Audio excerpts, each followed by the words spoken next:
You are architects of the brain.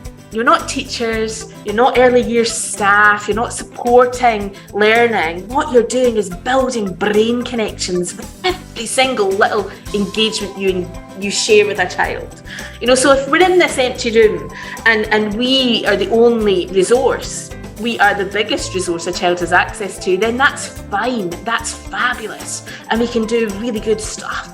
And we can stimulate their critical thinking and their creative thinking, and we can develop their language and their mathematical and scientific concepts. But what helps us do that is enriched, luscious environments and provocations for play. Thinking that's reflective of all the science and all of the evidence and the data that we have about our babies, toddlers and young children today, and what they need from us, what they need in their spaces and places to excite, to ignite, and to enchant them in their learning. My first golden thread of learning is curiosity. If a child is not curious, will they really learn anything? Do we capture their attention, their focus, their concentration? Because we know all the science and data tells us that that's an issue for us just now. It's a challenge for us. Alison Gopnik's work and Bruce Perry's work, both Americans, their work has highlighted beautifully the need for curiosity to be in every moment that we can put it into.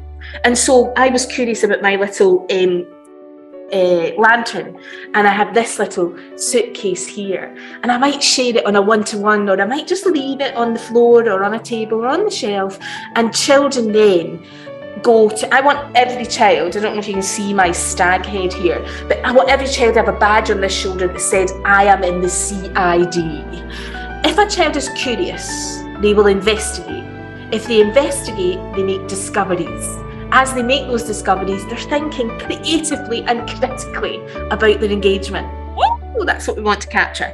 And so here we have a little catalyst, a little interesting object, and inside my suitcase, oh my goodness, this little teddy bear. But he also has in his little suitcase a tiny little pair of shoes and a xylophone and a skipping rope, in fact.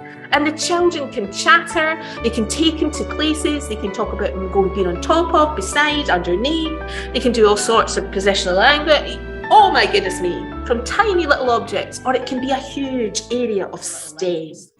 So I guess my first cheeky little challenge for you is to stand the next time you're in the playrooms, in your spaces that you share, and stand in your home play area and say, is there something here to be curious about today?